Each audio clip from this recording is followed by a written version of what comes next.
Nors lietus tą dieną Ramygaloje lijo be perstojo, bet futbolininkai nebūtų futbolininkai, jiems bet kokiu oru svarbiausia žaidimas.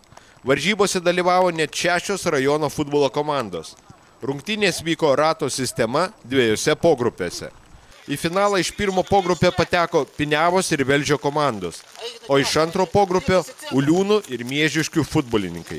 Dėl bronzos medalių į Ramygalos gimnazijos stadioną išbėgo kovoti Miežiškių ir Uliūnų komandos ir rezultatu 2-1 bronzos medaliai, diplomai ir 3 vietos komandinė Panevėžio rajono savivaldybės taurė atiteko Uliūnų futbolo komandai iš Ramygalos seniūnijos.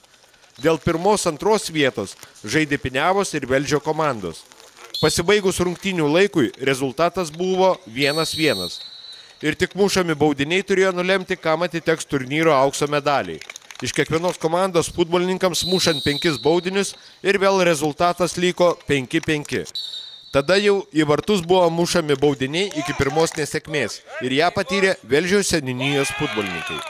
7-7 taurės turnyro nugalėtojais tapo Panevėžio seniūnijos Piniavos futbolo komandos žaidėjai.